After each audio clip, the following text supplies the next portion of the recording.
네, 제 옆에 계신 감독님부터 차례로 인사 말씀 부탁드리겠습니다. 네, 안녕하세요. 레슨의 감독 김경래입니다. 이렇게 시간 내주셔서 너무 감사합니다. 네. 안녕하세요. 레슨의 경민형 맡은 정승민입니다. 주중 낮에 와주셔서 감사합니다. 아니 주말 낮에 감사합니다. 네, 안녕하세요. 선희영 맡은 전한나입니다. 보러 와주셔서 감사합니다. 안녕하세요. 영원형 맡은 이유아입니다. 반갑습니다. 오늘 안내는 정승민, 이유와 두 분 배우만 오시는 걸로 되어 있었는데 감격스럽게 이렇게 완전체로 무대에 모일 수 있게 됐습니다. 제가 몇 가지 감독님과 배우분들께 질문을 드리고 또 관객분들의 이야기를 들어보는 시간을 갖도록 하겠습니다. 이 영화는 재작년 서울독립영화제에서 처음 공개가 됐고 대략 1년 반의 시간이 지나서 개봉 절차로 이제 또 관객분들을 만나게 됐습니다. 개봉하지 못하는 영화의 감독은 사실 좀 죄인 같은 기분으로 하루하루를 좀 살아가야 되는데 1년 반이라는 시간이 좀 길기도 하고 한편으로는 이렇게 약간 먼 시간을 돌아서 다시 되돌아오는 이런 타임라인이 이 영화한테는 또 운명처럼 맞물리는 것 같다는 느낌을 받기도 하는데 개봉을 하고 나서 꽤 긴 시간이 지나고 나서 이 영화 레슨이라는 영화에 대한 인상이 어떻게 남아 있으셨는지 돌아보면서 어떤 것들을 좀 이 영화를 두고 떠올리시는지 한 말씀씩 여쭤보고 싶습니다. 네, 이게 제작한 걸로 치면은 거의 이제 3년이 다 돼가는 시간이었는데 그때 당시에 이제 찍고 나서 영화를 봤었던 느낌과 지금은 또 사뭇 영화가 다르게 보이더라고요. 그게 아마 제 개인적인 상황이 바뀌어서 그리고 제 생각들이 조금씩 변화해서 그렇게 봐지는 것 같습니다. 그리고 다시 봤을 때 생각나는 영화들은 사실은 제가 찍은 영화들이었어요. 제가 어떻게 찍어왔는지, 제 영화들이 어떻게 변해가는지 이런 것들을 개인적으로 봤을 때 굉장히 좀 흥미롭거든요. 저 자신이긴 하지만.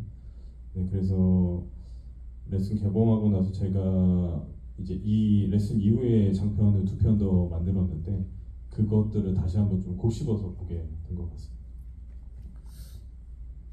어떻게 바뀌었다고 좀 구체적으로 얘기할 수 있었을까요? 그러니까 조금 더 선명하게 얘기를 해보자면 이 영화를 처음 구상했을 때 레슨이라는 영화를 처음 구상했을 때 떠올리셨던 어떤 좀 추상적인 것이어도 좋고 어떤 인상이 있다면 무엇이었고 그리고 나서 꽤 시간이 지나서 개봉이라는 형태로 다시 돌아봤을 때 좀 어떤 그 변화의 궤적이 느껴지시는지.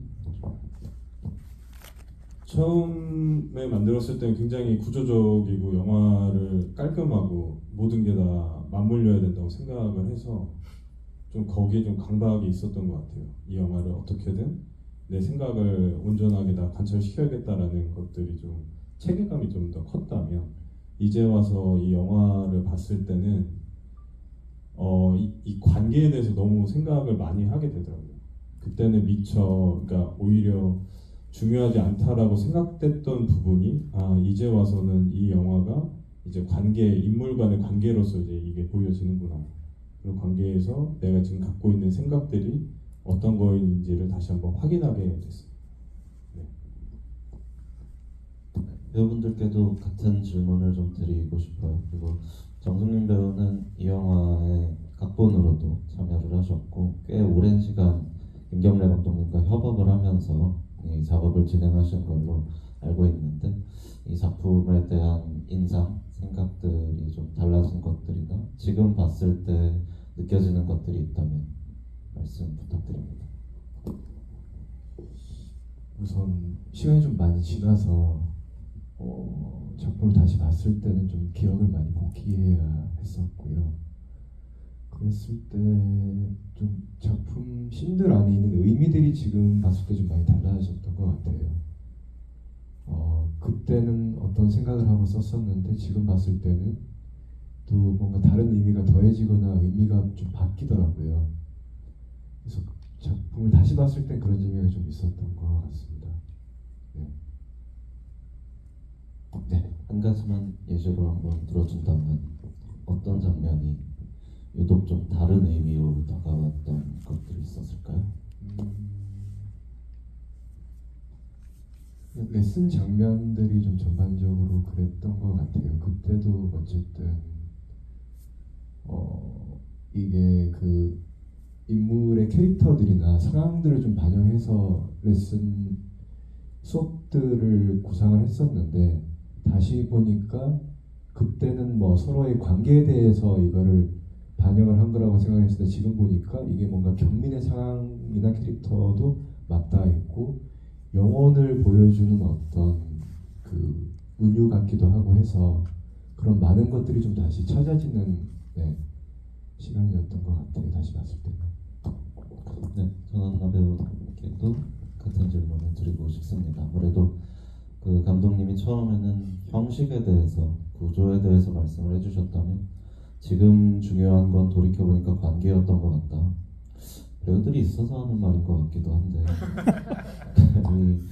이 인물들 사이의 감도는 약간 불투명하면서도 뭔가 이 반복되는 이 관계 흐름과 또 감정의 이런 문제들에 대해서 어떤 인상을 가지고 계셨는지, 또 이 사실 이런 형식이나 구조가 두드러지는 영화를 볼 때는 배우들은 자기가 연기한 어떤 부분만 알 수 있잖아요. 미리 모든 영화의 전체적인 것을 파악할 수는 없고 내가 한 것이 있고 내가 예상한 것이 있는가 하면 또 완성된 영화에서 이것이 이런 식으로 활용되었구나라고 뒤늦게 알게 되는 부분이 있을 텐데 어떤 인상을 좀 느끼셨는지 여쭤보고 싶습니다. 말씀하신 대로 뒤늦게 알게 된 부분들도 저도 있었고요. 저도 최근 시사회 때 영화를 되게 오랜만에 보면서 복귀를 했는데 신기하게 처음에 예전에 레슨을 봤을 때보다 되게 볼수록 캐릭터에 대한 이해도나 몰입도가 좀 달라지는 것 같았어요. 그러니까 예를 들면 경민이라는 캐릭터가 처음에 봤을 때는 제가 선희로서 막 뭐 영혼을 만났을 때 아유 꽃이다 막 이런 것도 있었다면 최근에 사실 시사회 때 영화를 봤을 때는 경민이 많이 불쌍하게 느껴지기도 하고 그리고 많이 선이랑 겹쳐 보이는 그 부분들을 제가 좀 발견하면서 너무나 숨막혔겠다. 뭐 그러니까 예전에는 제 캐릭터에 대한 뭔가 몰입도가 있었다면 이제 봤을 때는 오히려 영원이나 좀 떨어져서 봤을 때 경민에 대한 캐릭터에 대한 몰입도가 좀 되게 더 이해가 가고 마음이 좀 많이 갔었던 것 같아요. 그리고 말씀하신 대로 예전에 촬영할 때는 몰랐던 게 이제 다 촬영이 끝나고 이렇게 또 시간이 지나면서 제가 변한 건지 뭔지 모르겠지만 많은 게 좀 달라져 보이고 더 눈에 들어오는 대사들이나 느껴지는 마음들이 좀 컸었던 것 같아요. 오히려 나중에 보니까. 반대편에서도 경민을 바라봐 주신 그 영원 역할을 해주신 이유여 배우께서는 어떤 인상으로 이 영화가 다가오셨는지 여쭤보겠습니다. 저도 이제 3년 전에 이제 촬영을 했을 때는 영원이라는 인물이 저는 개인적으로 굉장히 좀 어렵기도 했고 왜 저렇게 행동을 하지? 그럴 거면 차라리 그냥 시작도 하지 말지. 뭔가 되게 이기적으로 보이기도 하고 이제 그런 마음이 있었는데 최근에 이제 GV를 준비를 하면서 제가 다시 영화도 보고 이제 시나리오도 조금 다시 읽어보기도 했고 영원이란 인물에 대해서 생각을 해보면서 조금 더 많이 그때보다 이해하게 된 부분들도 좀 많이 있었던 것 같아요. 그리고 어떤 장면들은 그때는 그냥 아무 생각 없이 그냥 그 상황을 즐겼었던 것 같은데 지금은 뭐 영원히 하는 대사라든지 그런 부분들이 되게 의미가 많이 있었더라고요. 그런 부분도 눈에 되게 잘 보이고 네 제 그 사이에 제 인생에도 또 많은 변화가 있었던 것 같아서 더 인물이 더 와닿았던 것 같아요. 감독님께 제가 이 영화에 대한 첫 인상을 얘기해 본다면은 두 가지 정도 생각이 들었는데, 하나는 자리를 계속 바꾸는 영화다라는 생각이 들었어요. 그러니까 첫 시퀀스 꿈 장면도 그렇고요. 그러니까 그 대상 사람들을 바라보고 있는 위치에서 그 안으로 들어가서 눕게 되는 위치로 이렇게 바뀌게 되는 거죠. 그리고 그 이어지는 선의와의 섹스 장면, 그리고 그 피아노를 가르치는 레슨 장면에서도 서로의 자리를 바꾸는 모습이 이렇게 자꾸 묘사되는 거죠. 심지어는 이런 식의 자리 바꿈이 아니라면 이 주인공, 이 경민이라고 하는 주인공은 도대체 어디에 거주하는지, 어디에 살고 있다고 말할 수 있는지조차 희박한 사람. 그래서 이를테면 후반부의 한 장면에서 어머니의 집에서 자는 게 불편해서 집으로 가자고 이야기하는데, 어떤 의미에서 본다면 자기한테 주어져 있는 현실 자체가 불편한 사람, 거주할 곳을 찾지 못하는 사람처럼 느껴지거든요. 그래서 또 반대로 또 근데 역설적인 의미에서 이 사람은 혼자 있는 장면이 거의 존재하지 않아요. 거의 모든 장면에서 다른 사람과 함께 존재하는, 그 공존을 불편해하면서도 그 안에 있을 수밖에 없는 존재로 이렇게 묘사되고 있다는 것이, 이 사람이 무언가 삶을 풀어가는, 삶을 작동해가는 방식일 수밖에 없다는 느낌을 받았고, 두 번째는 감독님과 배우분들께는 좀 뜻밖의 얘기로 들릴 수도 있을 것 같지만 묘한 탐정 이야기 같다, 탐정 영화를 보는 것 같다. 그 중에 하나는 자꾸만 무언가를 찾는 사람들이기 때문인 것 같아요. 물론 모든 영화는 각자 고유의 비밀과 미스터리를 간직하고 있고, 그 미스터리들을 관객과 공유하는 것이 일종의 영화를 보는 경험이자 체험이기도 한데, 이 인물들은 무언가를 찾아 나서려고 하고 있고, 그것이 내가 알지 못하는 아직 비밀이든 이 관계의 의미가 됐든, 혹은 정말 내가 잠잘 수 있고 꿈꿀 수 있는 어떤 자리, 공간이 됐든 뭔가를 계속 찾아 나서는데, 그 과정에서 마치 탐정처럼 녹음을 하고 녹화를 하고 일종의 흔적을 남기는 사람들인 것 같다. 두 가지가 있겠죠. 영혼과의 관계에서 어떤 이름을 붙일 수 있을지, 그 의미를 찾아 나가는 어떤 탐색의 과정이 있고, 또 한편으로는 방금 말씀드린 것처럼 자기한테 적합한 공간이 없는 이 존재가 내가 이렇게 누워서 꿈꿀 수 있는 적합한 관계의 장소를 또 찾아 나가는 이중적인 좀 과정이, 탐정으로서의 이중적인 과정이 있다고 느껴지는데, 이 두 가지 정도가 저한테 있어서는 이 영화에 대해서 가장 강하게 다가온 어떤 관념적인 인상이었어요. 뭔가 계속 자리를 바꾼다, 그리고 그 자리를 찾기 위해서 계속 탐정처럼 뭔가를 찾아 나서고 있다. 감독님께서는 이 영화를 처음 떠올리셨을 때, 혹은 영화를 만드는 과정에서 이것은 이러한 이미지 혹은 이러한 형태에 관한 영화다라고 하는, 직관적이진 않더라도 어떤 핵심적인 어떤 영화에 관한 관념이나 모양 같은 것이 있었는지 여쭤보고 싶습니다. 근데 처음 우선 시나리오 이 당시 때 쓸 때는 굉장히 도형이라고 생각을 하면서 시나리오를 좀 쓰기 시작했습니다. 이게 어떤 뭐 네모가 됐든 세모가 됐든 이런 어떤 이미지를 떠올려가면서 이제 그거를 블럭 쌓기처럼 그런 식으로 시나리오를 썼었는데, 우선은 첫 번째 했을 때는 이 영화가 계속 돌고 그러니까 영화가 계속 루프되는 형태로 만들고 싶었어요. 그 이유가 이게 제가 이제 영화를 시작을 하면서 제가 살아온 패턴들을 보면 계속 반복적으로 살게 되더라고요. 그게 이제 약간의 변화들이 있지만 결국에는 큰 굴레 안에서 절대 벗어날 수 없고, 그러면 이거 자체를 좀 영화에 녹여보자. 근데 이걸 너무 단순하게 접근하면 안 되니 시제가 다른 두 가지 이야기를 가지고 이 영화를 이제 대과거를 마지막에 배치를 하는 그런 구조로 네, 영화를 만들고 싶었습니다. 그런 방식의 영화 만들기, 그런 구조로서의 영화 만들기가 관념적으로는 확 들어올 수 있는데 그걸 구체화하는 과정에서 그런 가장 좀 어려움을 느꼈거나 가장 돌파해야 되는 부분이라고 생각하신 부분은 어떤 거였을까요? 우선 정승민 작가와 이 부분을 굉장히 많이 상의를 했었는데 그게 이제 시제가 다르다는 거를 어떻게 나타내야 될까라는 게 가장 포인트였어요. 이게 시제가 같다라고 물론 보시는 분들도 이 영화를 이제 보는데 전혀 지장이 없지만 이게 시제가 다르다는 걸 발견했을 때는 이 영화가 약간 해체되는 경험을 할 수가 있거든요.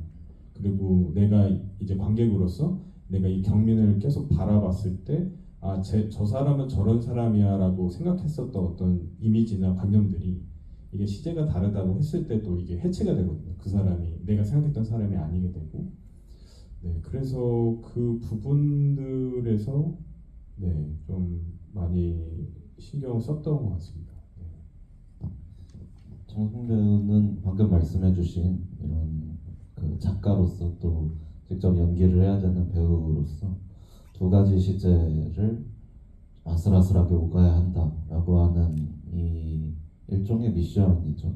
역할에 있어서는 이것을 전달하는 데 있어서 어떤 부분을 가장 좀 주의 깊게 고려를 했고 중심적으로 좀 전달하고자 했었는지 표현하고자 했었는지 글을 쓰는 과정과 또 직접 연기를 하는 과정 전반에 대해서 여쭤보고 싶어요. 일단 글을 쓰는 입장에서는 시제가 일단 두 개가 다르다는 거에 크게 집중은 하지는 않았어요. 왜냐하면 거기에 집중을 하다 보면은 그걸 의식하고 글을 쓰게 되면은 뭔가 좀 인위적으로 되어버릴까봐 거기에 집중을 한다기보다 경민이란 인물 자체에 좀 더 집중을 하면서 얼마나 이 인물을 모순적이고 그리고 이 경계 사이에 서서 어디에도 가지 못하는 인물로 좀 그릴까, 좀 불안한 존재로 그릴까가 저한테 제 관건이었던 것 같고요. 글을 쓸 때는. 그리고 연기를 할 때도 아마 글을 쓸 때와 같은 맥락이었던 것 같습니다. 시제가 다르니까 다르게 연기를 해야지가 아니고 그냥 이 인물의 불안이나 어떤 불확실성을 어떻게 잘 녹여낼까 두 인물 사이에서가 저한테는 제일 고민이었던 것 같습니다. 그 캐릭터 저도 이 영화는 어떤 한 시간대나 어떤 한 상황에 머물러 있는 영화가 아니라 계속해서 움직이는데 그 불안이 계속 전염되는 느낌으로 가장 큰 체험으로 그게 가장 큰 체험으로 다가왔거든요. 그게 말씀해주신 계속 루프되는 것 같은 기분을 자아내기도 하지만 근데 그 직접 연기를 하는 입장에서는 이런 식의 어떤 추상적인 표현보다는 훨씬 더 구체적인 어떤 것들을 실마리로 잡아서 표현할 수밖에 없다는 생각이 들거든요. 이 인물이 가지고 있는 핵심적인 불안이라고 하는 것의 정체와 또 그것의 원인 이런 것들을 어떻게 좀 접근하고자 하셨는지 궁금합니다. 우선 이게 가회 내용에서도 좀 힌트가 나오는 단서가 되는데 제가 생각하기에는 경민이라는 인물을 저로 대입을 할 수도 있지만은 보편적인 인간 모습 같다고 저는 생각을 했었어요. 이게 우리가 다 뭔가를 확신하고 살지만은 사실 상당히 불확실성에서 살고 있다는 생각이 들었었거든요. 경민의 입장에서도 이상은 약간 영원 같은 어떤 관계나 삶을 꿈꾸지만은 이제 선이랑 같이 이제 사랑을 하고 있잖아요. 그리고 영원의 입장에 영원과의 관계 속에서 그 안에서 인물들이 하는 얘기와 인물들이 갖고 있는 표정들이 그 공간까지 다 녹아들어서 인물을 대표했으면 좋겠다라고 생각을 했고 그 다음에 이제 모든 이제 선의 플롯과 영원 플롯이 비교 대조가 되기를 원했어요. 예를 들어서 경민과 선의가 마주보고 앉아있을 때 선의는 항상 왼편에 앉아있거든요. 근데 경민과 유아가 있을 때는 이제 경민이 항상 왼편에 있어요. 이게 이렇게 좀 이 정도로 강박적으로 좀 계속 대칭적으로, 그러니까 좌우 상하를 계속 이제 변주를 시키려고 노력을 했었던 것 같습니다. 거기에 따라서 이제 뭐 예를 들어 좌우가 이제 움직일 수 있는 공간을 또 확보를 해야 되고, 또 영원을 보면 또 위 아래가 있잖아요. 근데 이런 것들도 네, 다 계산을 해서 섭외를 하게 됐습니다. 그런 어떤 감각적인 구도, 대칭이라고 하는 것을 사실 일종의 선전포고처럼 보여주는 것이 오프닝 시퀀스의 그 쇠라의 그림이죠. 그랑자트 섬의 오후를 이제 보여주고 있는, 를 흉내낸 어떤 구도를 이제 보여주고 있는. 그런데 거기에 그 일찍 수직으로 원래 원본 그림에서 수직으로 서 있던 그 부르주아들이 다 잠들어 있는, 다 수평으로 이렇게 누워 있는 이런 구도를 딱 왔는데, 왜 이 회화에 이런 구도였을까? 지금 돌이켜 보면은 이 영화는 그 하나하나의 개별적인 숏이나 방금 말씀해주신 이런 구도들을 마치 점유법처럼 활용하고 있는, 그러니까 하나하나를 볼 때는 어떤 구체성이 없는 것처럼 느껴지지만 시야를 약간 넓게 봐서 전체를 보게 됐을 때는 무언가 어떤 형상을 획득할 수 있는, 이런 식으로 어떤 영화의 물질들을 다루고 있는 건가라는 느낌을 좀 받게 되거든요. 영화를 보게 되면. 그 첫 오프닝 시퀀스에 대해서 조금 더 구체적으로 말씀을 해주신다면. 네, 우선 오프닝 시퀀스를 조금 나중에 쓰게 됐어요. 네, 그러니까 이 영화가 그러니까 처음 이제 봤을 때 과외가 시작하면서 이제 잠들어 있다가 깨면서 하는 걸로 원래는 썼었는데, 이게 조금 앞에서 잡아주고 가야겠다는 생각이 좀 들었고, 그 다음에 이제 이 오프닝 시퀀스를 어떻게 연출할까라고 고민을 하다가 저랑 이제 같이 정승민 작가랑 저와 는 이제 앞으로 당분간 안 할 것 같은데, 그래서 마지막으로 한번 잘 마무리 지어보자라는 뜻에서도 했고, 그다음에 제가 영화 안에서 BGM을 사용하는 걸 조금 많이 자제하려는 편이긴 해요. 그래서 정수민 작가 겸 배우가 얘기한 것처럼 이 피아노가 나오고 레슨을 받으면 자연스럽게 음악이 흐르게 되고, 그 사이에서 두 인물들의 또 감정도 쌓여가기 때문에, 그래서 네, 인위적인 것보다 자연스럽게 영화 안에서 녹여내자라는 생각에서 하게 됐습니다. 이 영화의 시제에 대해서는 뭐 두 이야기를 왔다 갔다 하는 그 친구의 자녀 얘기로 사실은 선명하게 드러나긴 하죠. 임신 중이었다고 설명이 되다가 이제 2살 정도 됐다, 이런 식으로 시제가 명확하게 제시가 되긴 하는데, 아이가 또 여러 명 있을 수도 있으니까 그거는 뭐 명확하지는 않은 것 같습니다. 저희 정해진 시간이 다 정리가 됐지만, 혹시 마지막 한 분 정도 질문 받을 수 있을 것 같은데, 또 궁금한 게 있거나 말씀해 주실 부분이 못다한 이야기가 있다면 질문하셨는데 또 하셔도 됩니다. 네. 손 들어주시면은 마이크 전달하도록 하겠습니다.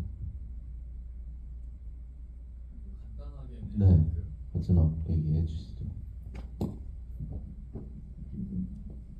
네, 간단하게는 방금 김병규 평론가님께서 한 번 더 짚어주셨던 것처럼 그 친구의 그 아이 그 나이 2살, 그걸로 이제 저도 시제를 명확하게 그때 이제 파악하고, 시간이 뭐 대충 최소 1년에서 2년 정도 지났겠구나라고 생각했는데, 제가 이제 GV 듣기 전까지 그래도 뭔가 그 남자 주인공이 그 여자 2명을 만난 그 기간이 조금은 겹쳤을 거라고 생각한 게, 저는 그러니까 한 1년 친구의 아이 존재로 드러나는데 1년이나 2년 이렇게 시간 점터가 있었다 하더라도, 저는 그만큼 그 경민이 그 영원을 만난 기간도 이렇게 1년이 되었을 수도 있다, 뭐 그런 식으로 생각을 해가지고 그 영화가 다 끝나는 순간, 끝나는 때까지도 조금은 그 두 여자를 만난 기간이 겹쳤을 거라고 생각을 했거든요. 그리고 아까 첫 번째 질문에서 말씀드렸다시피 GV를 들으면서 그게 아니라 완전히 구분이 되는 시간이고, 그 시간에 아예 1년